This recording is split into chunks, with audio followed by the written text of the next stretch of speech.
Malaquías capítulo 3 y seguimos por el texto que nos toca hoy. Estamos en medio de una serie de mensajes basados en la profecía de Malaquías y vamos a leer en esta mañana uno de los textos más conocidos de esta profecía. Malaquías capítulo 3 y leeremos a partir del versículo 7.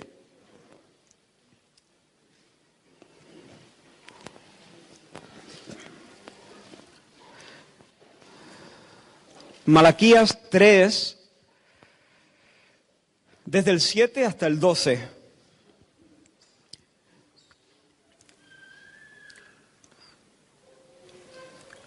Y dice la palabra del Señor: desde los días de vuestros padres os habéis apartado de mis leyes y no las guardasteis. Volveos a mí, y yo me volveré a vosotros, ha dicho Jehová de los ejércitos. Mas dijisteis: ¿en qué hemos de volvernos? ¿Robará el hombre a Dios? Pues vosotros me habéis robado. Y dijisteis: ¿en qué te hemos robado? En vuestros diezmos y ofrendas. Malditos sois con maldición, porque vosotros, la nación toda, me habéis robado. Traed todos los diezmos al alfolí, y haya alimento en mi casa. Y probadme ahora en esto, dice Jehová de los ejércitos, si no os abriré las ventanas de los cielos y derramaré sobre vosotros bendición hasta que sobreabunde. Reprenderé también por vosotros al devorador, y no os destruirá el fruto de la tierra, ni vuestra vid en el campo será estéril, dice Jehová de los ejércitos. Y todas las naciones os dirán bienaventurados, porque seréis tierra deseable, dice Jehová de los ejércitos. Lo dice el Señor. En los próximos minutos, entonces, vamos a abordar este texto haciendo 4 preguntas. En primer lugar, ¿cuál es el problema? ¿Cuál es el pecado que Malaquías está confrontando en medio de la nación? En segundo lugar, ¿cuáles son las consecuencias de la infidelidad del pueblo? ¿Qué tipo de problemas directamente relacionados con la infidelidad del pueblo están sufriendo? En tercer lugar, ¿cuál es el llamado del Señor? ¿A qué los llama el Señor?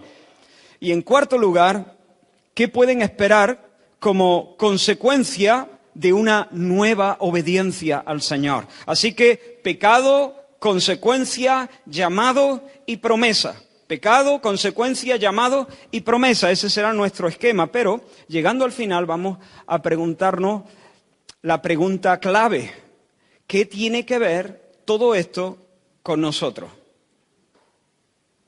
¿Y qué? ¿Qué es lo que Dios nos pide a nosotros? ¿A qué nos llama Dios a nosotros hoy en base a esta porción de las Escrituras? Cuando iniciamos la serie de Malaquías nos preguntamos: ¿qué hace Dios cuando ve que nuestra vida decae? Cuando ve que nuestra llama se está extinguiendo. Cuando nuestra vida espiritual no es ni siquiera la sombra de lo que fue un día. ¿Qué hace Dios? Bueno, dijimos que Dios no se queda a la distancia mientras el fuego se extingue, y tampoco Dios echa arena sobre las brasas, ni Dios pasa de nosotros, ni Dios se vuelve en contra de nosotros, sino que Dios nos busca, nos persigue, nos arrincona hasta que con su soplo misterioso nos aviva y restaura la llama de nuestro corazón. Bendito sea el nombre del Señor. Y nosotros en Malaquías estamos en medio de una amorosa pero firme, contundente confrontación. Personalmente me gustaron más, en un sentido, los mensajes de Apocalipsis. Sobre todo cada vez que conforme nos íbamos acercando al final. Estos mensajes son un poco más difíciles de predicar porque son mensajes llenos de aristas, temibles pero necesarios, tan temibles y necesarios como un bisturí. Lo que Dios ha estado hablando al pueblo es que Dios les ha estado diciendo que Él quiere que su gente, en medio del trajín de la semana, viva impactada por el amor que Dios les tiene a ellos. Dios quiere que el hombre cante en su taller una canción, no importa si rima o no, pero una canción que diga más o menos: mi padre era un arameo a punto de morirse, pero Dios se fijó en él. Mi padre era un segundón que perdió la batalla de su vida. Mi tío Esaú salió antes. Pero Dios puso su mirada en mi padre Jacob y lo eligió para regalarle todo su amor, aunque llegó el último a la meta. ¿Me explico? Dios quiere que en medio de la semana la mujer, mientras saca adelante la faena del día, se sepa besada por el cielo, realizadísima en el Señor. Dios quiere que su pueblo le ofrezca no animales tarados, sino un culto que exprese amor profundo y respeto profundo por el nombre suyo, por el nombre de Dios. Que los sacerdotes vayan dando saltitos hacia el altar, asumiendo con entusiasmo su servicio, su ministerio. Que se acerquen al templo con la misma alegría que la novia recorre el pasillo de camino al altar. Dios busca lealtad entre hermanos. Que tengan una conciencia tan profunda de ser el pueblo santo, separado de Dios, consagrado a su honor y su fama, que no se les pase ni por la cabeza la posibilidad de contraer matrimonio fuera de la cobertura de Dios, con alguien que no sea parte del rebaño del Señor. Dios busca fidelidad conyugal. Que los esposos permanezcan unidos en la riqueza, en la pobreza, en la salud, en la enfermedad, desde la juventud hasta las canas, hasta que la muerte los separe. Y nuestro texto incluye un nuevo tema. ¿Cuál es el pecado que Dios está confrontando aquí? Me habéis robado. Me habéis defraudado. Dios había dispuesto, hermanos, que el pueblo de Israel le honrase con sus bienes. Y de hecho, como parte de su adoración, ellos debían entregar un porcentaje de los beneficios al Señor. Lo que recibían, lo recibían de la mano bondadosa del Señor. Y ellos debían, era su responsabilidad, era su deber, apartar un porcentaje y entregarlo al Señor. En Levítico 27, no hace falta que lo busquéis, pero se nos dice, como parte de la legislación, de la ley del Señor para su pueblo, y el diezmo de la tierra, así de la simiente de la tierra como del fruto de los árboles, es de Jehová. Es cosa dedicada a Jehová. Y todo diezmo de vacas o de ovejas, de todo lo que pasa bajo la vara. Bueno, déjame abrir un paréntesis, no había pensado, pero solamente explicar esto, porque es una expresión rara de todo lo que pasa bajo la vara. Y es que el ganadero, por así decirlo, tenía su ganado, su rebaño de lo que sea, lo tenía en su corral, y entonces los corrales tenían una puerta, en este caso estrecha, donde el ganado podía pasar, pero de uno en uno. Así que se ponía en la puerta y con una varilla, con una vara que generalmente estaba teñida en algún color rojo o algo. Y entonces él iba contando 1, 2, 3, 4, 5, 6, 7, 8, 9, 10. Marcaba el décimo. 1, 2, 3, 4, 5, 6, 7, 8, 9 y 10. ¡Pum! Y le daba con la vara todo lo que pase bajo la vara. Ese era el diezmo, ese era del Señor. Ese que se había quedado con la mancha de la vara, ese era del Señor. Entonces dice, de todo el fruto de los árboles, de la simiente de la tierra, de vacas o de ovejas o de todo lo que pase bajo la vara, el diezmo será consagrado al Señor. Quiero explicar que si el ganadero tenía 5 ovejas, no tenía que dar la mitad de una. 5 ovejas, tú no dabas ningún animal. 12 ovejas, tú dabas una. No era exactamente un 10%, ¿no? 19 ovejas, tú dabas una. 21 ovejas, 2. Era la décima la que marcaba. ¿De acuerdo? Ahora, sin embargo, entonces, no solamente como hemos estado viendo en semanas anteriores, no solamente el pueblo está cuestionando el amor de Dios y diciéndole al Señor, pues, nos amarán mucho, pero no lo parece. No solamente está poniendo sobre el altar animales tarados, defectuosos, que les daría vergüenza ofrecérselos a sus príncipes, a sus gobernantes. No solamente están adorando de mala gana, arrastrando los pies con la cara larga, no solamente están ofreciendo un culto hipócrita, no solamente están siendo desleales entre ellos, no solamente están haciendo violencia al pacto matrimonial, sino que encima se están quedando con una porción que le pertenece al Señor. Debían haberla entregado íntegramente al Señor. El que debe estar dando 10 está dando 7 posiblemente. Y a lo mejor incluso hasta regresa felicitándose a su casa, diciéndose, bueno, la verdad es que la crisis está apretando. Recordad que hay sequía en este tiempo, ha habido plagas, langostas, el pueblo las está pasando en un sentido canuta, más adelante se hará más claro todavía. Y a lo mejor este hombre dice, bueno, la verdad es que 7 medidas de grano ya está bien. Yo conozco gente que ha prosperado más que yo y está dando menos. Además, 7 es el número de la perfección, de lo pleno, de lo lleno, de lo pletórico. La verdad es que qué facilidad tenemos para autoconvencernos y autojustificar y justificar nuestros pecados, ¿verdad? Pero lo que Dios le dice, Dios manda a un hombre bajo el peso de una carga profética llamado Malaquías. Y Malaquías le dice a ese, me estás defraudando, dice el Señor. Estás reteniendo más de lo que es justo. Tienes en tu despensa 3 medidas de grano que deberían estar en la mía.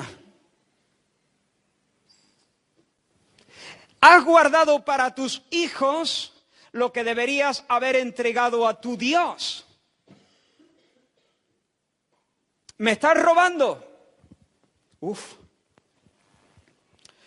Pero hermanos, la pregunta es, ¿necesita Dios medidas de grano?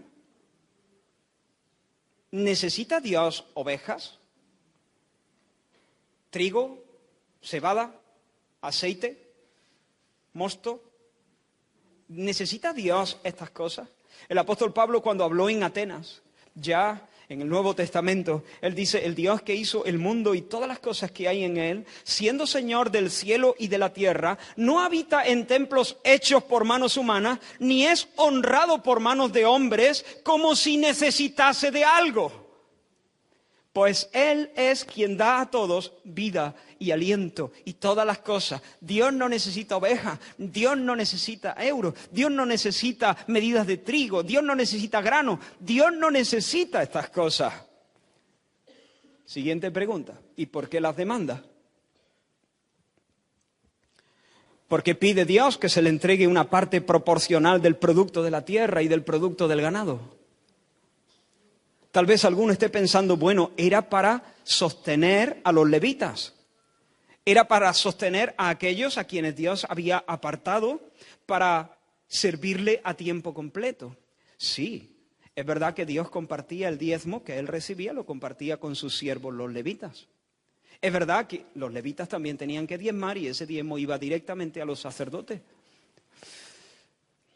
Pero, hermanos, ¿acaso Dios necesita pedirnos el pan que Él va a ponerle a sus invitados? ¿Necesita Dios que yo le dé el grano para que Él le dé de comer a sus siervos que Él ha convocado? ¿No habrá una razón más fundamental para que Dios establezca esta dinámica de dar? Y por supuesto la hay.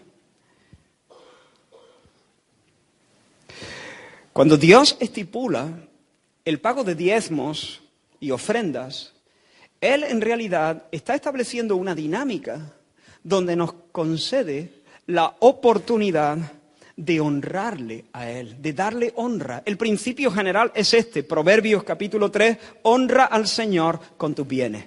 Ese es el principio general. Honra al Señor con tus bienes. Así que cuando el israelita venía a ofrecer sus medidas de grano, o su aceite, o sus vacas, o sus ovejas, o lo que fuese, tenía la oportunidad de expresar que Dios es la fuente de todo bien. Al poner allí su ofrenda y su diezmo, estaba expresando, o debería estar expresando, que Dios es el dueño de todo. Y que no solo es el dueño de todo, sino que es el dador de todas las cosas buenas. Todas las bendiciones nos vienen de lo alto. Al poner allí su diezmo, debería estar diciendo en su corazón: yo no dependo de mi negocio, yo no dependo del éxito de mi negocio, yo dependo del dueño y señor de todas las cosas. Del dueño y el dador también. Lo que tengo, me lo ha dado el Señor. Porque Él es el que da semilla al que siembra y pan al que come. ¿Dice eso la Escritura? Pero no solo eso, sino que además, al poner su diezmo, debía no solo reconocer que la riqueza venía de lo alto, sino era una manera también de expresar la confianza que tenía en Dios. Es decir, lo que tengo me lo ha dado Dios. Y yo sé que mi Dios seguirá cuidando de mí el día de mañana. Pongo este diezmo reconociendo que Él es el dador, que Él es la fuente de todo bien, pero reconociendo también que mi mañana está en sus manos y que el Señor habrá de proveerme para lo que yo necesite. La sequía está haciendo estragos, pero el Señor es el Señor del clima y de mis días y de mis tiempos. Él me ha dado su promesa: no te dejaré ni te desampararé. Por lo tanto, yo doy esto en la confianza de que igual que ayer, igual que hoy, Dios me está pastoreando de esta manera también física, material. Mañana no me faltará sus cuidados. La tercera cosa era una oportunidad de manifestar que el tesoro de mi corazón era el Señor, por encima de los bienes materiales. Él me da lo que tengo. Él seguirá cuidando de mí. Y Él es más valioso que 10,000 ríos de aceite y que todo el oro y la plata. Disfruto de las cosas que Dios me da. Disfruto del pan, disfruto de los bienes materiales, de los recursos, disfruto de la casa y el árbol de fruta. Pero Él es más precioso para mí que la casa y el árbol de fruta. Eso es lo que debería estar expresando. Mi tesoro está en los cielos, porque mi tesoro es el Señor mismo. Mejor es tu misericordia que la vida. Él es la alegría de mi corazón. Y por último, al dar el diezmo, no solamente expresa la certeza de que todo lo que tengo viene de Él, la confianza de que Él seguirá cuidando de mí el día de mañana, la expresión sincera de que Él es más valioso que cualquier cosa material. El tesoro no es esto, el tesoro es Él, sino que además debían estar expresando que su corazón estaba apegado a la causa de Dios. Su plan, su propósito, sus cosas son más importantes para mí que las mías propias. Su propósito más grande que el mío. Mi corazón, decía David cuando dio una ofrenda espectacular: por cuanto tengo mi corazón en la casa del Señor, yo de mi propio tesoro he dado esto y he dado esto y he dado esto y he dado esto. ¿Por qué, David? ¿Por qué lo has hecho? Porque tengo mi corazón en las cosas de Dios.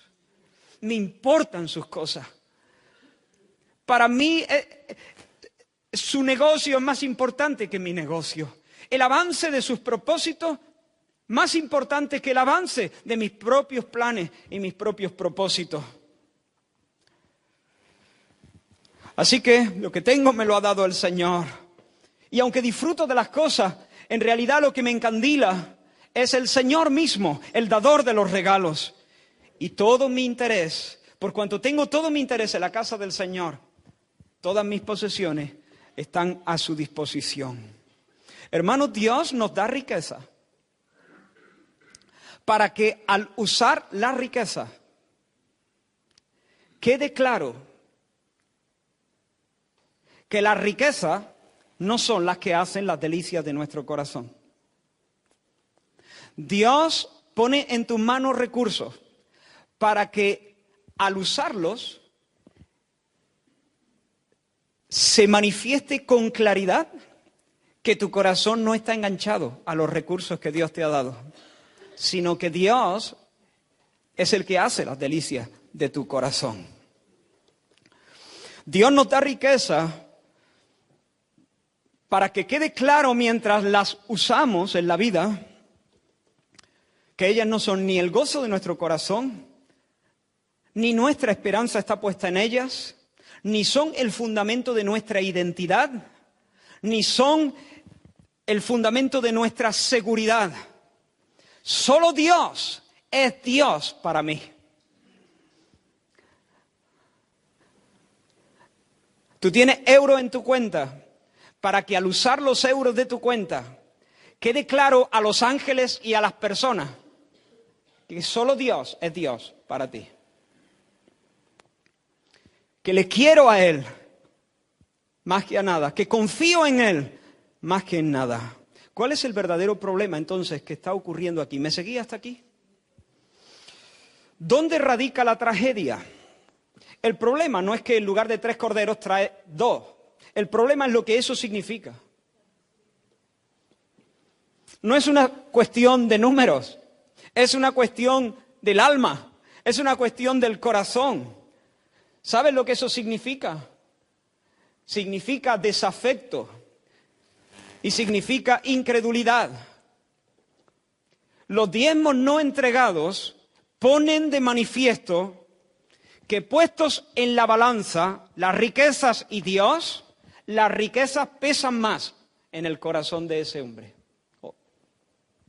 Valoran más las riquezas que el nombre del Señor. Se sienten más seguros teniendo ahorros y la despensa llena que teniendo a un Dios que les ha hecho una promesa. Ese cordero que me quedó en casa, esas medidas de grano que me quedó en casa y le pertenecían al Señor, manifiestan que, aunque yo diga lo que quiera, en mi corazón doy más valor a las riquezas que a Dios y me siento más seguro, confío más en los recursos que en la palabra del Señor o en el Señor de la palabra. En la Segunda Guerra Mundial, hubo muchísimos muertos y por lo tanto muchísimos huérfanos. He leído esto, no recuerdo exactamente dónde, pero creo que puede ser una buena ilustración. Resulta que los aliados, al acabar la guerra, levantaron muchos campamentos donde recibir a los huérfanos y donde cuidarlos y darles comida. En uno de estos campamentos llamó mucho la atención que a pesar de que los niños, una vez que estuvieron en el campamento, eran cuidados con mucho esmero y recibían sus 3 comidas y recibían los cuidados que necesitaban, no lograban conciliar bien el sueño, no dormían bien, estaban demasiado intranquilos.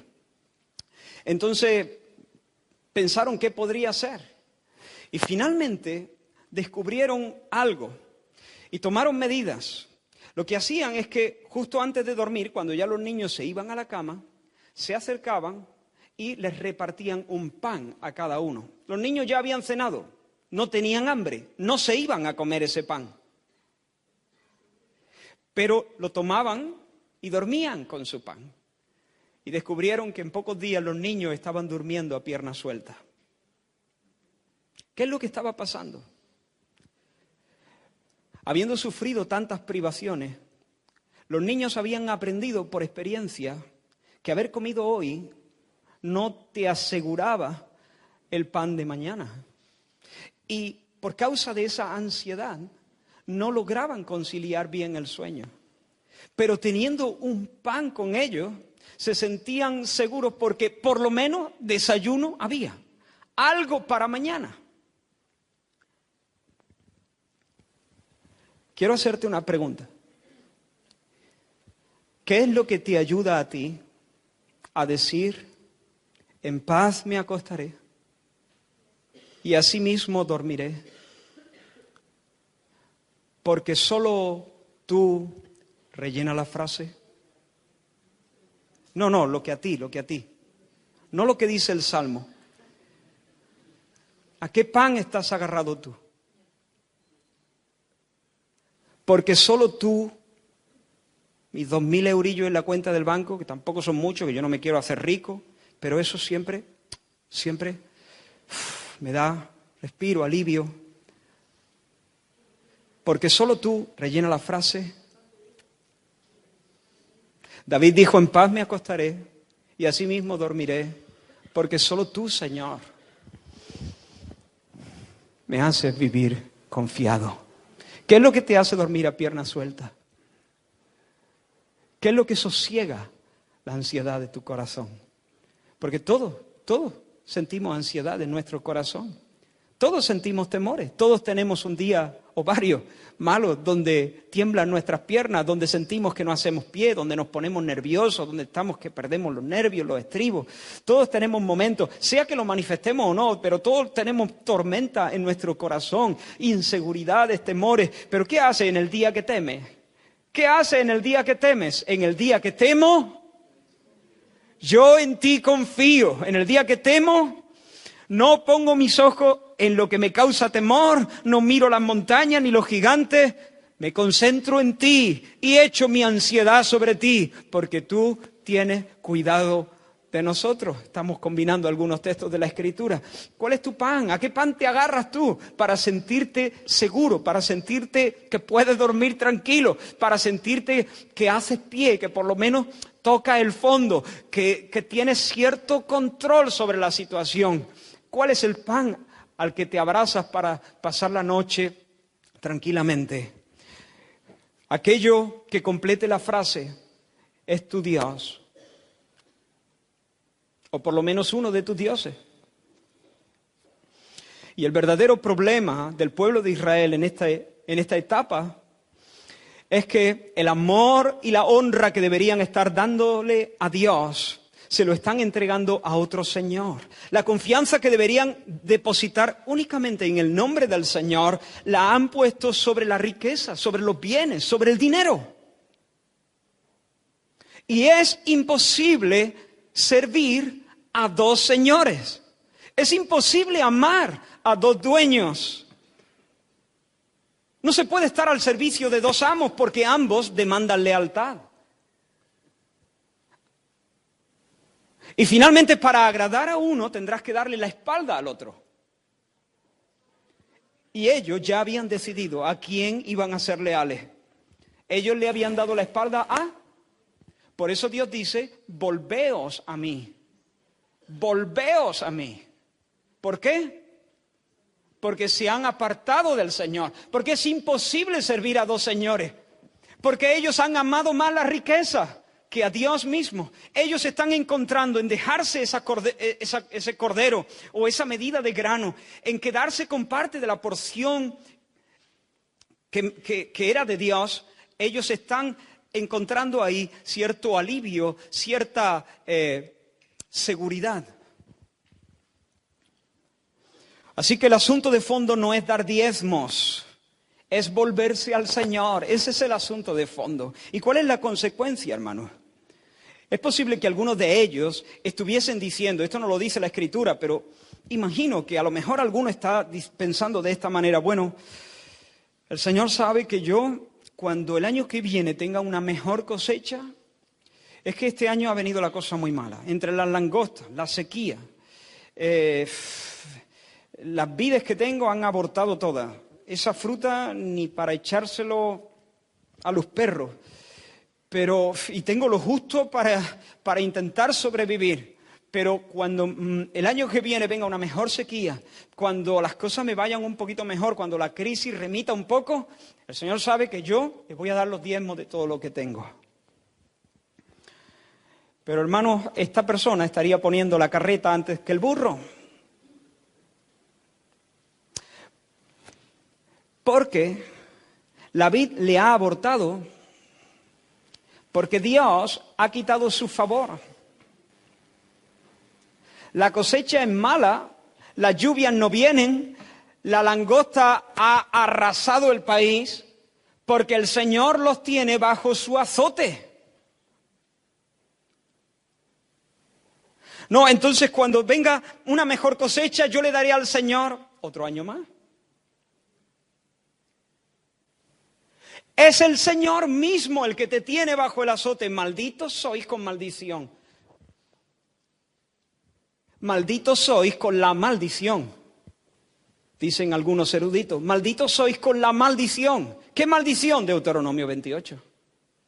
Esa es la maldición. Acontecerá si no oyes la voz del Señor tu Dios para procurar cumplir todos sus mandamientos, que vendrán sobre ti todas estas maldiciones y te alcanzarán. Maldito serás tú en la ciudad, maldito en el campo, maldita tu canasta, maldita tu arteza de amasar, maldito el fruto de tu vientre, el fruto de tu tierra, la cría de tus vacas, los rebaños de tus ovejas. Maldito serás al entrar, maldito serás al salir. Y los cielos que están sobre tu cabeza serán de bronce, la tierra que está debajo de ti será de hierro. Dará Jehová por lluvia a tu tierra polvo y ceniza, y los cielos descenderán sobre ti hasta que perezca. Cuando nuestros corazones se apartan de Dios, Él nos pone bajo su azote. Y quiero sugeriros algo que es una convicción para mí. Cuando Dios nos somete a su azote y cuando nos entrega a la esterilidad, aún ahí hay una misericordia preciosa del Señor. Porque mucho peor sería si nos apartásemos del Señor y Él nos concediera nuestros caprichos. Cuando eso sucede, di tú que el juicio final ya está en marcha. Si Dios te entrega definitivamente y encima te da prosperidad mientras tú te apartas más y más de Él, la suerte está echada. Pero cuando Dios nos somete a su zarandeo, a su azote, cuando Dios nos deja comprobar la necedad de nuestro propio corazón, hay misericordia. No es el Dios vengativo que lo que le gusta es que ahora nosotros suframos nosotros otro tanto. No, lo que Dios quiere es que realmente nos arrepintamos. Dios dice, por medio de Joel y otros profetas, os envié todo este ejército. El ejército de langosta era mi ejército y sin embargo no os arrepentisteis. ¿Ves lo que Dios buscaba? Arrepentimiento de parte de la nación. Ahora, hermanos, no quiero que nadie piense que yo estoy afirmando al 100% que toda familia que lo esté pasando mal está bajo la maldición de Dios o bajo el azote del Señor. Pero tampoco estoy diciendo que no sea así.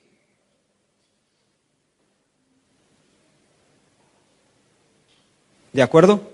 Lo voy a explicar. Yo no estoy diciendo que una familia que está pasando por necesidades económicas, esa sea la prueba de que Dios lo tiene bajo su azote. Porque hay siervos del Señor. Pablo, el apóstol Pablo, caminando en la voluntad del Señor como un hombre manso, que no es rebelde a la visión celestial, dice, sé pasar necesidad. ¿No? Pero tampoco estoy diciendo que de ninguna manera Dios tenga nada que ver con dificultades económicas. Tampoco estoy diciendo eso. Porque entonces yo tendría que mirar para otro lado e ignorar muchos textos de la Escritura. Dios utiliza muchas circunstancias, entre ellas este tipo de azote, para despertar nuestra conciencia, para zarandearnos y para llamarnos la atención y movernos a un arrepentimiento. Lo mismo que Dios puede utilizar una enfermedad, puede utilizar diferentes cosas para disciplinarnos. Entonces, aquí habría que ver cada caso, cada uno delante del Señor. Pero no estoy diciendo, quiero dejar eso claro, ¿no? Ni una cosa ni la otra. Bien, hermano. ¿Cuál es el llamado del Señor entonces? Hemos visto el problema, hemos visto las consecuencias, pero ¿cuál es el llamado de Dios? El llamado de Dios, haya alimento en mi casa. Traed todos los diezmos al alfolí.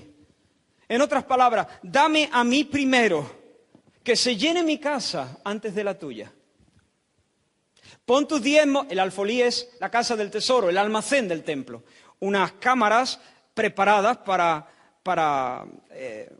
almacenar todos los diezmos y las ofrendas. Tráelos todos, tráelos íntegramente, no te quedes con nada. Trae los 7 y los 3 también. Tráelos íntegramente. Yo sé que tus campos están enfermos. Yo sé que después de recoger la cosecha tienes ganas de echarte a llorar. Sé que si la sequía se prolonga no vas a tener que arrimarle a los tuyos. pero dame a mí primero. Dame esos 4 granos que tienes y esas 4 uvas. Tú tráelas a mi casa.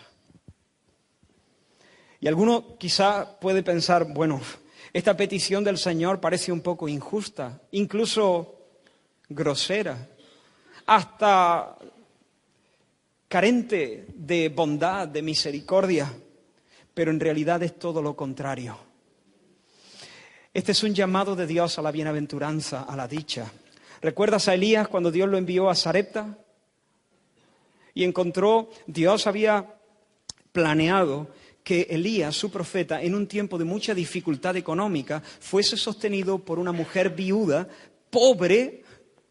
Y cuando, yo imagino, no lo dice la Escritura, pero yo imagino que cuando Elías vio, porque oye, beber de un arroyo y recibir la comida de los cuervos puede ser humillante para la carne, depender momento a momento a que un pájaro carroñero te traiga el alimento puede ser muy humillante, pero es mucho más humillante que Dios te ponga a cargo no, bajo el cuidado de los recursos de una mujer que se está muriendo de hambre junto a su hijo.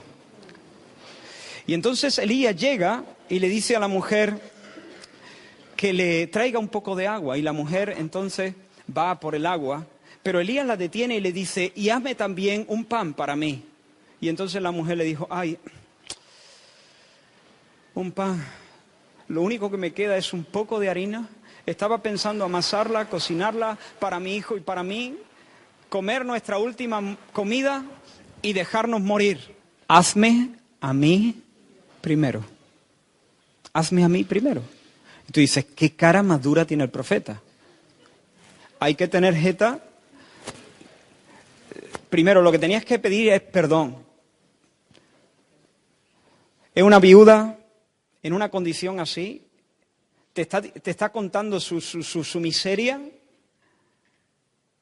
Y encima tienes la cara de decirle, hazme a mí primero. Tú haz lo que tú quieras luego. Tú te haces ese pan para ti, para tu hijo, morís tranquilos, pero a mí primero. Bueno, no fue lo único que le dijo, ¿no? Le dijo, hazme a mí primero porque el Señor ha traído su provisión a esta casa. Y el aceite de la vasija no va a escasear. Hazme a mí primero. Cuando Elías desafió a esa mujer, si esa mujer hubiese dicho, sí, ya, a ti primero, ¿no? Anda, vete por ahí. Si esta mujer hubiese reaccionado con incredulidad, si hubiese reaccionado así, los cielos hubiesen permanecido cerrados sobre su cabeza. Pero cuando Elías le dijo, hazme a mí primero, y esa mujer fue a su casa para hacerle el pan primero al hombre de Dios. Cuando esa mujer buscó primeramente el reino de Dios, las cosas de Dios, el negocio de Dios, la obra de Dios, la palabra de Dios, las cosas del reino de los cielos, antes que las cosas personales, aún en un momento de tanta necesidad. Cuando Elías le dijo, hazme a mí primero, esa era una invitación a comprobar la bondad y el poder de Dios. Era una invitación a conocer a Dios de una manera como nunca antes lo había conocido ella. Era una invitación a poner sus 2 pies sobre la roca inamovible. Era una invitación a entrar en lugares espaciosos.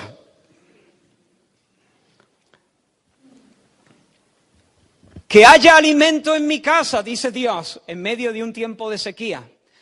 Traed todos los diezmos, es decir, los diezmos íntegros, enteros, sin quedarte en casa nada. Todo lo que me pertenece a mí, ponlo en el alfolí, es mío, tráelo. Pon tu corazón en mis cosas. Dale prioridad a mi casa.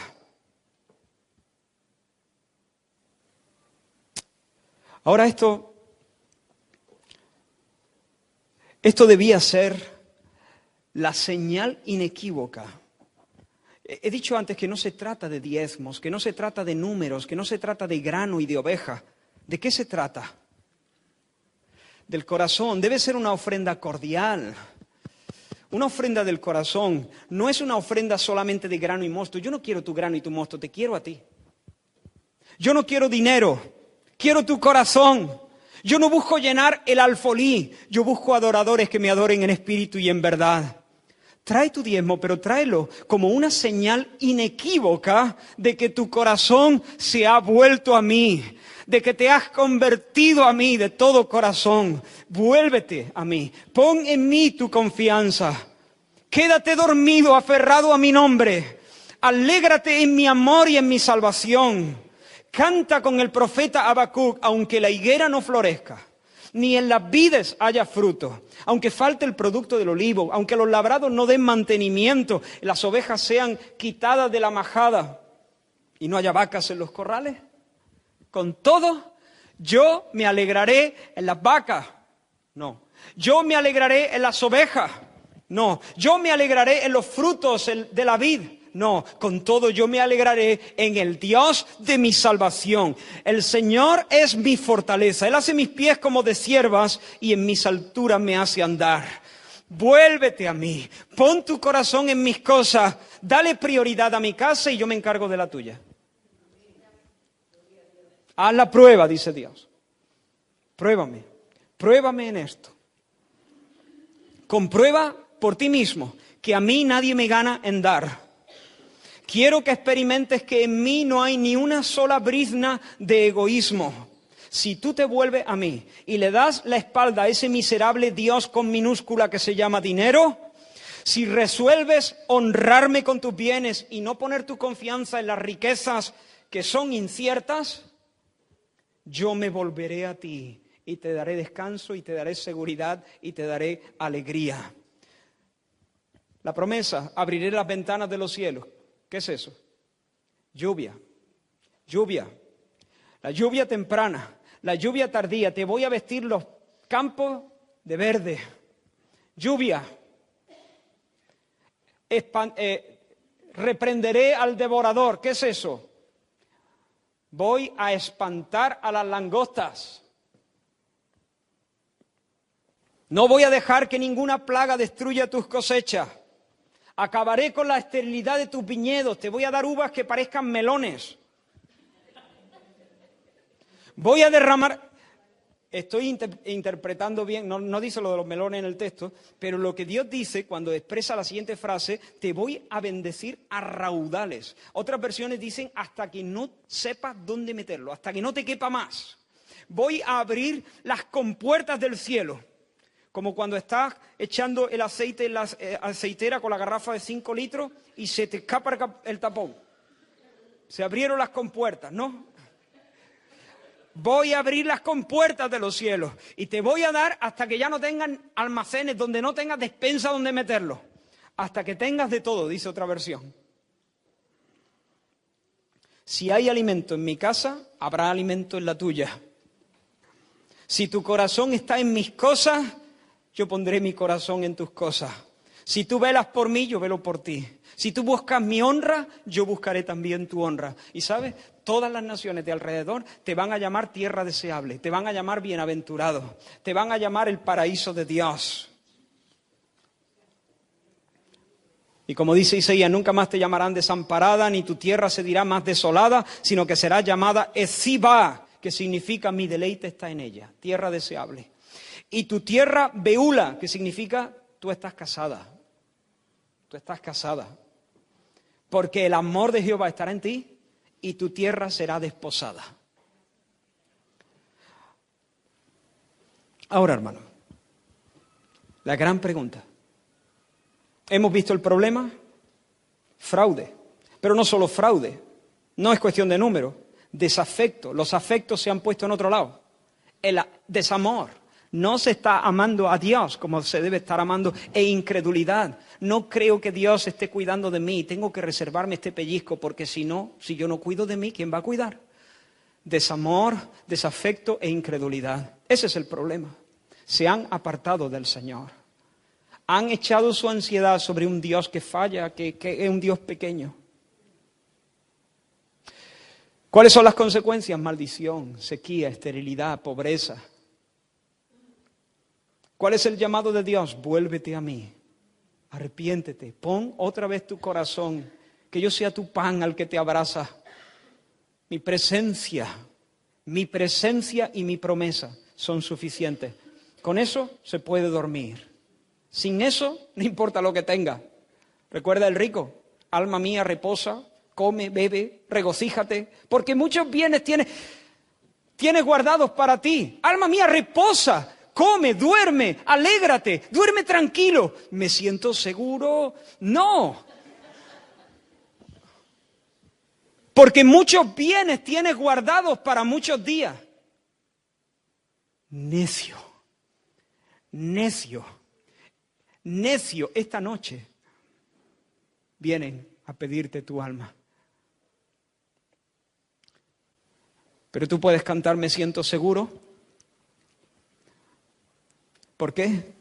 Mi presencia irá contigo y te daré descanso. El cielo y la tierra pasarán, pero mis palabras no pasarán. Y si tienes al Señor y el Señor te ha hecho una promesa, entonces puedes dormir tranquilo aunque la higuera no florezca. Puedes gozarte, con todo yo me alegraré en el Señor. Y la promesa es, si tú haces eso, si tú me amas de esa manera, si me das como una expresión sincera de amor y de fe, si tú te fías de mí, te voy a bendecir. Te voy a bendecir hasta dejarte asustado de la bendición que te voy a dar. Ahora, ¿qué tiene todo esto que ver con nosotros?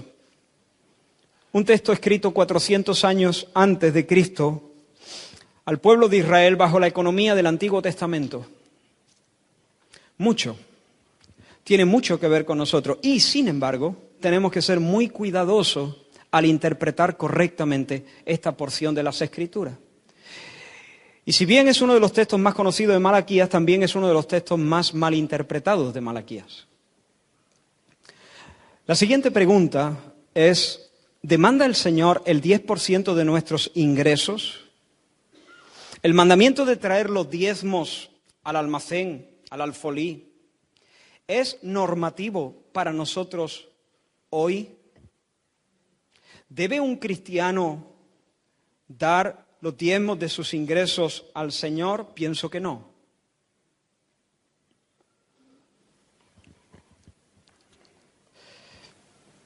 Alguno está diciendo, vaya, esta postura es nueva. Sí, por eso nos vamos a quedar a comer hoy aquí. Para luego abrir un espacio donde podamos charlar sobre esto como familia, donde podamos manifestar dudas, temores, preguntas. ¿Por qué? Porque la mayoría de nosotros hemos crecido pensando que los diezmos son del Señor, los diezmos de nuestros ingresos, y al darlos, en realidad todavía no estamos dando nada, puesto que solamente estamos regresando o dando al Señor lo que es suyo, lo que es su porción. Ahora, quiero dejar claro, hermanos, que yo nunca recibí esta enseñanza en este lugar como una carga legalista. Siempre la recibí, y creo que así ha sido para todos, como una invitación llena de gracia. Yo nunca he notado que la iglesia se moviera bajo el peso de ninguna obligación, bajo el peso del deber. En general, creo que a lo largo de los años, el grueso de la congregación ha diezmado con alegría al Señor. Pero al mismo tiempo tengo que decir, y lamento decirlo, lamento que haya sido así, que hemos malinterpretado, creo, textos como este, y nos ha faltado hilar fino, o hilar más fino en estas cuestiones. Lo que se ha enseñado bajo el temor de Dios, de eso estoy seguro, bajo el temor de Dios. Pero con todo, creo que no hemos trazado bien la enseñanza esta. Y de hecho, yo soy consciente de que estamos como congregación en el proceso de seguir conociendo al Señor y seguir conociendo más sus caminos. Ahora mismo no entendemos todas las cosas como deben ser entendidas, o alguno piensa que sí. A medida que crecemos en nuestra relación con Dios, a medida que crecemos en nuestro entendimiento de la revelación de Dios en la Escritura, a medida que caminamos con el Señor y el Espíritu obra más y más y nos quita nos quita escollos de nuestro corazón, vamos a ir entendiendo mejor algunas cosas. Lo único que espero es que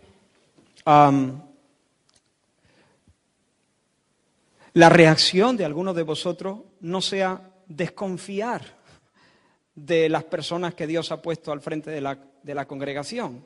Que no sea tu reacción decir, vaya hombre, pues, ¿y qué será mañana? ¿No? Yo espero que tu reacción sea contraria. Yo espero que tu reacción sea más bien decir, mira, como iglesia estamos creciendo en el conocimiento de la palabra y me queda claro que tenemos un deseo sincero de apegarnos a la Escritura, incluso cuando la luz de las Escrituras hace violencia a nuestras tradiciones. Somos capaces de desechar nuestras tradiciones, enmendar nuestro camino, lamentar nuestros errores y ajustarnos a lo que nos parece más bíblico. Hombre, si estuviésemos haciendo todo esto todos los domingos, pues yo comprendería que me mandaseis a mi casa a aprender primero y a enseñar después. ¿Pero me explico? Os adelanto que el mensaje de hoy posiblemente va a ser un poquito más largo, pero necesito decir algunas cosas. Hoy es un día especial, por eso nos vamos a quedar a comer y después tendremos un debate en el buen sentido de la palabra, preguntas, impresiones, apelaciones, comentarios, testimonios, todo eso.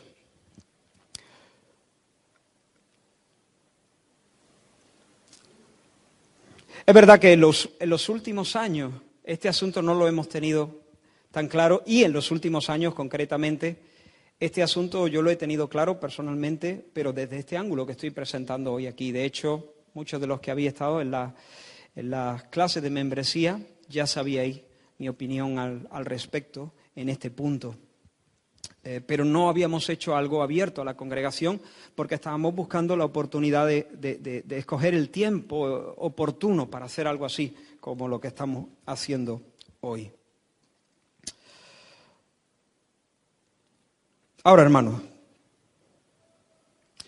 quiero argumentar un poco nuestra posición, o sea, mi argumento, argumentar mi argumento, valga la redundancia. Lógicamente no cabe ahora mismo, y más por la hora que es, dar un estudio completo en este sentido, un estudio exhaustivo, pero permitidme presentar los principales argumentos. En primer lugar, Dios no exigía un diezmo de Israel. Cuando uno estudia el Antiguo Testamento, se da cuenta que Dios exigía varios diezmos de Israel, varios. Por una parte estaba el diezmo de los levitas, Números 18-21. Yo he dado a los hijos de Leví todos los diezmos en Israel por heredad, por su ministerio, por cuanto ellos sirven en el ministerio del tabernáculo de reunión.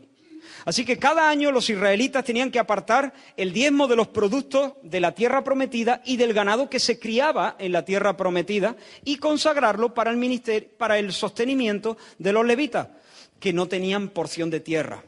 Ya sabéis que Dios había repartido una porción de tierra a cada una de las tribus de Israel, excepto a una, los levitas. Ellos no tenían porción, su porción era el Señor. Y el diezmo era una especie de impuesto sobre la tierra. La tierra es mía, dijo Dios. La tierra es mía, me pertenece a mí, yo te la cedo. Yo te doy este rincón para vivir. Y tú lo tienes que labrar y beneficiarte de ella. Él dio las cosas en abundancia para que las disfrutasen, pero tú tienes que darme el diezmo, no de tus ingresos. El diezmo no se daba del dinero. El diezmo de tus cosechas y de la cría del ganado. Si uno, por ejemplo, era un herrero, no tenía que dar el diezmo de su sueldo. Si uno era albañil, no tenía que dar el diezmo de su sueldo. Jesús era albañil, carpintero, albañil. Digo porque la palabra carpintero significa que Jesús hacía trabajo de albañilería, carpintería, albañilería. Jesús no tenía que dar la 10ª parte de su ingreso. En el Antiguo Testamento se deja bien claro, el diezmo se daba en grano, vacas, ovejas, aceite, vino, etcétera, etcétera. Productos cosechados en la tierra y ganado criado en la tierra. De hecho, si alguien tenía una parcela en Egipto, lo que produjese esa parcela no lo podía diezmar al Señor, porque eso no es producto de la tierra prometida que yo te he dado. Eso para ti. Si tú tenías un campo y la mitad del campo quedaba fuera de los límites de la tierra prometida, todo lo que naciera de allí para acá o de aquí para allá era para ti, eso no lo podías diezmar. Así que era una especie de impuesto sobre la tierra. Y Dios decía, eso es para mí, y yo entonces, como los levitas no tienen tierra, no pueden sembrar trigo ni pueden criar vacas, yo entonces este diezmo lo comparto con mis ministros. Y Dios les concede esa honra. No dar ese diezmo, y es posiblemente el diezmo al que Malaquías está haciendo referencia, no dar ese diezmo era robar al Señor, era obligatorio dar eso. Si tú dabas un 9%, era un ladrón. Si daba un 8%, era un ladrón.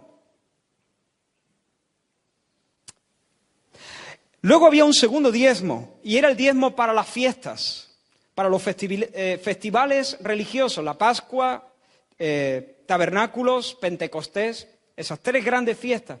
Allí, Deuteronomio 14, no me voy a parar a leerlo, el israelita tenía que diezmar igualmente su grano y sus animales, y entonces presentarse, no lo podía diezmar en cualquier sitio. Tenía que hacer la cuenta, reunir todo el diezmo, separarlo y presentarse en Jerusalén, en el lugar donde el Señor escogiere. Y allí, entonces, celebrar las grandes fiestas, y allí se sacrificaban los animales, y allí se comían el pan, y el mosto, y el aceite, y los animales. Se los comían ellos, y los levitas también se les invitaba, por cuanto ellos no tenían esos recursos. Así que era un diezmo que el pueblo de Israel traía a Jerusalén, y se lo comía allí. Y te alegrará en la presencia de Dios comiendo tu propio diezmo.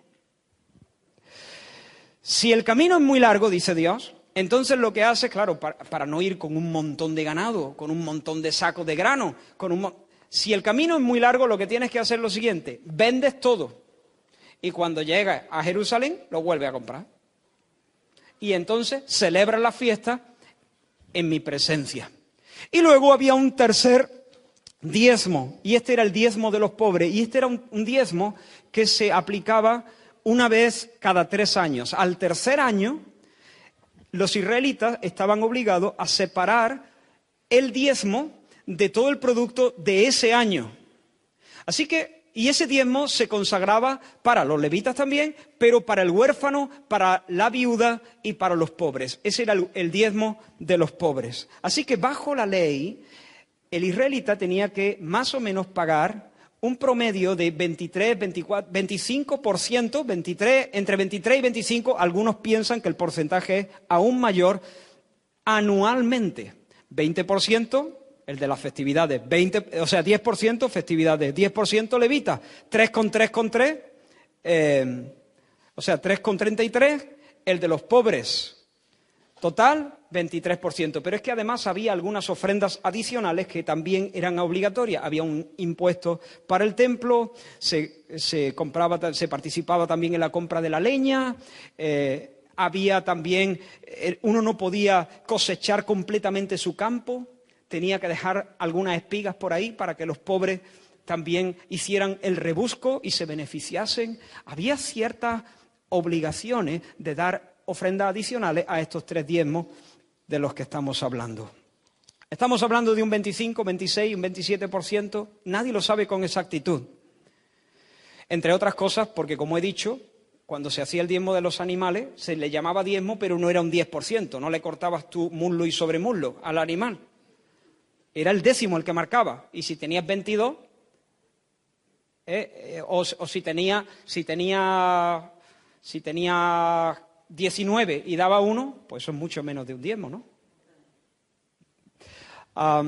Entonces nadie sabe exactamente cuánto era el porcentaje, pero lo cierto es que rondaba por el 25, 23, 25, 26%. Hermanos, cuando la Biblia habla del diezmo en el Antiguo Testamento, está hablando de un sistema tributario, de una nación bajo el gobierno de Dios, de una teocracia.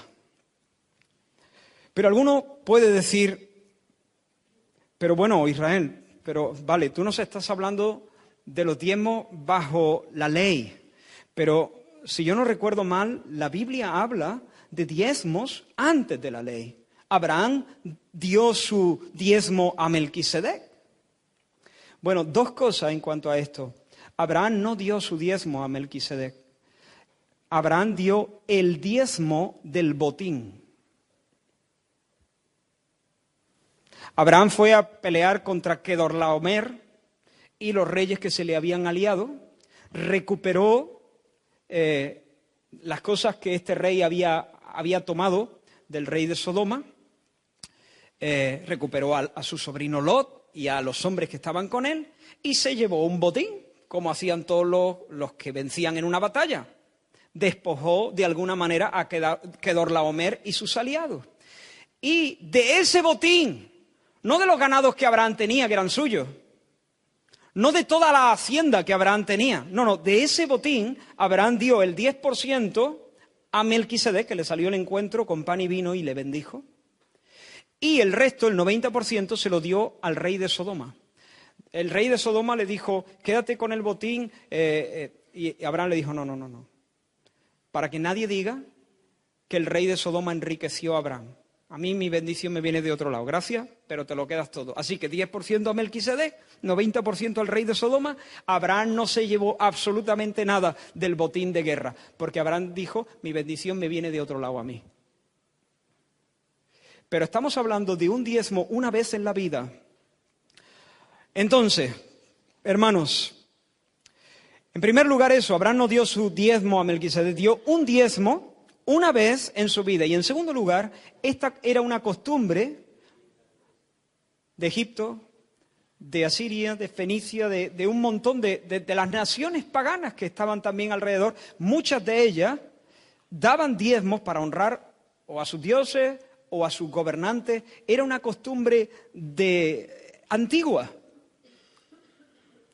En ese sentido, Abraham no fue el primero, no fue algo que Dios puso en su corazón innovador. Se movió de acuerdo a costumbres de su época al dar el diezmo del botín. No era el primer guerrero que después de una batalla ofrecía un diezmo. Ahora, hermano, entonces, ¿cuál es el patrón del Nuevo Testamento? ¿Qué se nos aplica a nosotros? El patrón del Nuevo Testamento sigue siendo el mismo. Honra al Señor con tus bienes. Y esto debe traducirse de dos maneras concretas. Una, pagando nuestros impuestos. Nosotros no somos Israel, somos ciudadanos de España. Nosotros no estamos sujetos al sistema tributario de Israel para los pobres, las festividades religiosas, pero sí estamos obligados a pagar el IVA. ¿O no?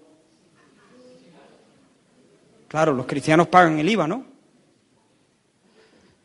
Sí, los cristianos pagan el IVA, o deben pagarlo, porque estamos sujetos a un sistema tributario y Dios nos dice, al César, dale lo que es del César, ¿no? Y el Señor quiere que nosotros seamos fieles bajo ese sistema tributario también. Pero en segundo lugar, esto debe traducirse, el honrar al Señor con nuestros bienes debe traducirse en la práctica de la liberalidad, de una generosidad motivada por el amor de Cristo y arraigada en la confianza en el Señor.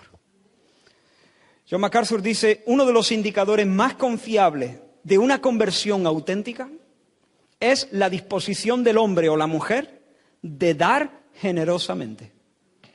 Lo repito. Uno de los indicadores más confiables de una conversión genuina es la disposición del hombre o la mujer de dar generosamente. John Wesley, un hombre de Dios, él dijo, hablando de sus finanzas y de la manera en que él lo hacía, Cito textualmente a este hombre de Dios, del siglo XVIII. En los primeros años de mi conversión, comencé ganando 5 libras, apartaba 4 para mis gastos y 1 para el Señor. Luego comencé a ganar 7 libras, apartaba 4 para mis gastos y 3 para el Señor. Finalmente terminé ganando 10 libras, apartaba 4 para mis gastos y 6 para el Señor. ¿Te das cuenta? Pero ¿qué nos dice la Escritura acerca de las iglesias de Macedonia? Asimismo, 2 Corintios 8, hermanos, os hacemos saber la gracia de Dios que se ha dado a las iglesias de Macedonia, que en grande prueba de tribulación, la abundancia de su gozo y su profunda pobreza abundaron en riquezas de su generosidad. Pues doy testimonio de que con agrado han dado conforme a su fuerza y aún más allá de su fuerza. Escucha esto. Pidiendo con muchos ruegos que les concediésemos el privilegio de participar en este servicio para los santos. Por favor, déjame ofrendar, por favor, te lo pido, pidiendo con muchos ruegos, dice Pablo. Eran pobres, las estaban pasando canutas y sin embargo, por favor, no, a nosotros no nos dejes fuera de esta, no, por favor, déjanos servir de esta manera. Y no como lo esperábamos, dice Pablo, sino que a sí mismos se dieron primeramente al Señor y luego a nosotros por la voluntad de Dios. Déjame que tome los últimos minutos para mencionar algunos principios importantes, centrales, en cuanto a lo que se aplica a nosotros, cristianos de este lado de la cruz, o sea, creyentes de este lado de la cruz, lo que se aplica a nosotros en esta cuestión de dar. En primer lugar, nosotros somos llamados no a dar, no tenemos el deber de dar el 10% de nuestros ingresos. Nosotros somos llamados sabiendo que el 100% es de Dios y que lo único que somos es mayordomo de todo lo que Dios pone en nuestras manos. Nosotros estamos llamados a dar voluntariamente. Dice que ellos dieron con agrado. Incluso pidieron con muchos ruegos que se les concediese voluntariamente. Cada uno de, 2 Corintios 9, como propuso en su corazón. No con tristeza, ni por necesidad, porque Dios ama. Que nadie dé por manipulación de nadie, fuera con eso. Que nadie dé por un sentido meramente del deber, aunque hay una responsabilidad también. Hay una responsabilidad, y esto lo quiero decir. Cuando uno pertenece al pueblo del Señor, nosotros, por ejemplo, nos hemos hecho de este local. Tenemos personas que están dedicadas exclusivamente a servir en las cosas del ministerio. Entonces hay una medida de responsabilidad. Uno puede decir, bueno, son ellos que hay una medida de responsabilidad, pero esa no es finalmente el asunto. Tiene que ser ni siquiera, ni por manipulación, ni por un sentido de responsabilidad meramente, sino con alegría. Con una voluntad determinada, es decir, Señor, dar este dinero, oh Dios mío, me ha agradado. Es que quiero hacerlo, no lo hago a regañadientes. En segundo lugar, debe ser motivada por la gracia de Dios. Os hacemos saber la gracia de Dios que se ha dado a estas iglesias de Macedonia. Es decir, ha sido la gracia de Dios. Dios ha estado haciendo algo en sus corazones. Un mover de Dios hay en estos hermanos que mira de qué manera se está manifestando el fuego de Dios, el amor de Dios. Es decir, motivada por la gracia de Dios que inclina nuestros corazones a ver el valor de Cristo, a ver la supremacía de la causa de Cristo. Que tú puedas decir, Señor, vengo a dar mi ofrenda. ¿Por qué viene? El amor de Cristo me constriñe. El amor de Cristo, el saber que el amor que Cristo me tiene es lo que me impulsa. Tercera, debe ser generosa. Más que generosa, debe ser sacrificial. Dice, han dado conforme a su fuerza y aún más allá de ella. Hermanos, yo no estoy hablando de imprudencia o irreflexión. No estoy hablando de que tú des de una manera inconsciente, suicida, kamikaze.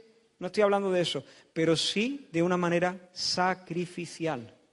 Recuerda a los ricos que Jesús miraba cómo echaban en el cepillo, en la ofrenda, ¿no? Jesús estaba mirando a los ricos echando dinero y dice que echaban grandes cantidades de dinero. Y luego de repente llegó una viuda que echó 2 blancas, 2 moneditas. Y entonces Jesús interrumpió a sus discípulos y les dijo: chavales, venid, ¿os habéis dado cuenta? ¿Vosotros habéis visto lo que ha echado esa viuda? ¿Habéis visto lo que ha echado esa mujer? Llamó la atención de Jesús. Y Jesús lo explicó. Esos estaban dando mucho dinero, pero les daban lo que les sobraba. Ellos no tuvieron que cambiar su tren de vida para echar ese dinero. Ellos no tuvieron que decidir privarse de nada para echar ese dinero. Pero aquella echó todo lo que tenía, todo su sustento, y eso hizo las delicias de Dios. Mi pregunta es, muchas veces dar el 10% es una miseria.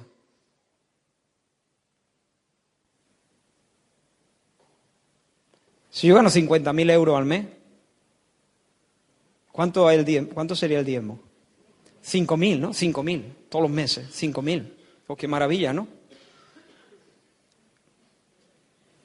¿Y qué hago yo con 45.000 euros al mes? ¿Me explico? Eso sería una miseria. Si yo me siento con la libertad de usar los 45.000 solamente para mis cosas, yo no tengo que alterar mi ritmo de vida para dar. Yo sería como uno de esos ricos echando lo que me sobra. No tengo necesidad, realmente no tengo necesidad de esos 5.000 euros. Pero hermanos, la Biblia nos llama a ofrendar no solamente voluntariamente, sino sacrificialmente. A que nosotros hagamos resoluciones. Tal vez podrías tener más cosas de las que tienes. La Biblia no nos llama a ser unos locos dando, pero sí nos llama a dar de manera abnegada. Es decir, que voluntariamente nos vamos a privar de cosas que nos gustaría. Y aquí no me corto un pelo, porque este es un principio bíblico del Nuevo Testamento. Por amor al Señor y su causa, por amor a la casa del Señor y la iglesia, por amor al reino de Dios y su avance, por el deseo honesto, sincero, entrañable de honrar al Señor y mostrarle mi amor y mi deleite en Él, yo me voy a privar de ciertas cosas que me gustaría tener y que podría tener según el dinero que me entra en la cuenta. Pero no las voy a tener nunca. No estoy hablando ahora de mí, sino estoy hablando en general. Esa es la resolución, no las voy a tener nunca. Me voy a privar de esto. Voy a vivir en un nivel más bajo del que podría. Y voy a derivar todo ese caudal para el Señor. Así que terminamos voluntaria, motivada por la gracia de Dios, generosa, sacrificial. Como un acto de adoración, dice, se entregaron a sí mismos primero al Señor. Y luego sistemática, universal y proporcional. Y aquí lo saco de otro texto. Cada primer día de la semana, dice Pablo, cada uno de vosotros ponga aparte algo según haya prosperado. ¿Cuándo? Cada primer día de la semana. Aquí se ve el principio de hacer una ofrenda sistemática, ¿no? Aquí puede haber no es una ley, pero un principio que podemos seguir sistemáticamente. Los domingos, una vez al mes, una vez cada 2 meses. A mí me gusta hacerlo más regular, ¿no? Tu decisión, pero sistemática. Es bueno hacerlo más regular porque como funcionamos también sosteniendo muchos ministerios y estos ministerios se mueven a los meses, imaginaos que a todos nos da la cosa de hacerlos el 31 de diciembre a todos, ¿no? Durante el año íbamos a... Aunque bueno, también se puede acumular para el año siguiente, ¿no? Sistemática, universal, dice cada uno de vosotros, no dice aquí los ricos. Dicen los ricos y los que estén pasando quizás ciertas necesidades, cada uno de vosotros. Y proporcional, según lo que cada uno, según el Señor haya prosperado a cada uno.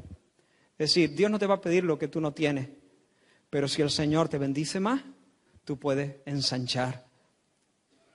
Ahora, antes de cerrar, un último consejo. Creo que hay sabiduría en disciplinarse para dar porcentualmente. El porcentaje que tú quieras. Pero creo que hay sabiduría y te voy a decir por qué. Porque es muy fácil diezmar 1 euro. Todos nuestros corazones son susceptibles de caer en el engaño de la riqueza y en la avaricia. Alguien dice, sí, yo soy susceptible de caer en la avaricia. Mi corazón tengo que cuidarme para no engancharme. Quizás no es una de tus principales tentaciones, pero sabes que puede haber un enganche con la riqueza. A lo mejor hasta ahora no, porque no tiene un duro. Pero si te dieran un montón de dinero, de repente podría engancharse. Es muy fácil diezmar 1 euro. Es muy fácil poner 10 céntimos ahí. Pero si de repente te regalan, te viene una herencia de 1 millón de euros. ¿Cuánto sería el diezmo? Yo soy de letra. 100.000 euros. 100.000. Eso es más complicado ponerlo ahí. Debería ser al contrario. Nuestra mente razona y dice, bueno, pero si es que tengo dinero que me sobra, Dios me ha bendecido muchísimo. Pero es más difícil dar el diezmo de 1 millón de euros. Una manera en que nosotros nos podemos cuidar de este enganche es diciendo, Señor, voy a dar tanto por ciento. Y si de repente me viene una bendición que yo no esperaba, yo he asumido con mi familia la disciplina de darte este tanto por ciento. Si el año que viene tú nos prosperas más y ensanchas nuestro caudal, entonces subiremos el tanto por ciento, como hacía Wesley. Pero esa será nuestra disciplina. Este es simplemente un consejo, nada de obligación. No tenemos el deber, pero yo creo, hermano, que cualquier persona que haya entendido lo que pasó en la cruz del Calvario,